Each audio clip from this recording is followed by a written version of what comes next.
Alright, so I'm just gonna go and say now, but with the release of chapter 508, this week on my channel is practically going to be LARCADE week. Like, holy shit, you guys already know that LARCADE is my favorite spriggan, and the fact that we got so much LARCADE greatness within this chapter was just equivalent to fan service for me. Now with this chapter, the now infamous line from LARCADE is, "I am not a follower, Zeref is my father." Now for starters, when the spoilers came out for this, I along with everyone literally was just losing their shit. This is huge for Fairy Tail. So many people were trying to put together theories and tie the loose ends, seeing as this is definitely a questionable thing within Fairy Tail at this point since the reveal of Zeref being LARCADE'S father. Bottom line though, one of the biggest questions ringing throughout the Fairy Tail community at this current point in time is who LARCADE'S mother is.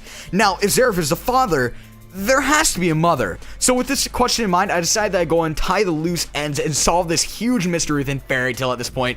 And as well, at this point within the community, many people have narrowed it down to where people are saying it's either Eileen or Mavis who is LARCADE'S mother. Now, for starters, in this instance, I'm not too sure if I could actually consider Eileen to be much of a candidate. Sure, she's one of the closest females to Zeref, but LARCADE really has no resemblance to Eileen when you really think about it. However, Mavis, on the other hand, could actually possibly be LARCADE'S mother for numerous reasons. Now, first of all, the newest volume of Fairy Tail released this cover page, and on this cover page, we see none other than the man himself, LARCADE.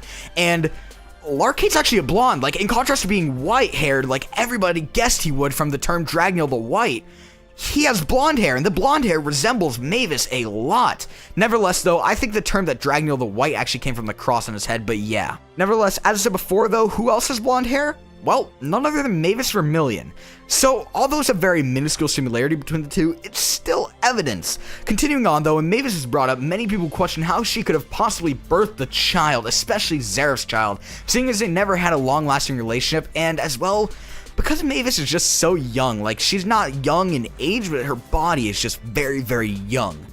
For this, I actually have two possibilities of what could have taken place, though. So, to present the first possibility, we're actually going to have to discuss LARCADE'S magic a little bit, which is a very, very weird magic, to say the very least. Now, basically, as the chapter said, you guys already know, pleasure and agony. He presents his victim with pleasure prior to killing them, but with the magic as powerful as LARCADE'S, there has to be limitations, and that limitation is the fact that it only impacts those who aren't virgins. Now, we saw this with people like Gildarsh, who was expected to be not a virgin, seeing as Kana is his daughter, in contrast to people who, like Urza, who weren't affected, seeing as they are a virgin. To say the very least, it's the purest forms of all magic out there, and as well, just a little side note, Eileen was affected too. Like, that's really interesting to say the very least. Now, I have a feeling that this could be somehow connected to Urza, but who knows at this point? It's very confusing. My second point, though, is the fact that both Zeref and Mavis were affected by LARCADE'S spell, which alludes to the fact that neither of them are virgins. Now, I'm not too sure where LARCADE came into the picture, but with this, I think it's a possibility that LARCADE is both of their child, seeing as they're both not virgins. The second possibility, though, in my personal opinion, is really, really cool. It makes the most sense out of the two.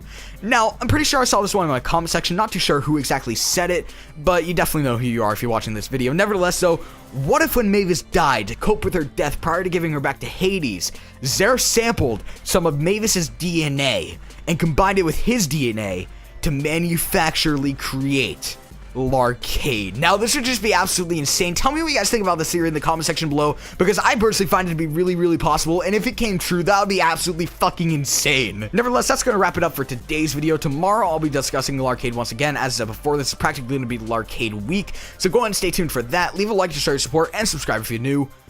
Peace.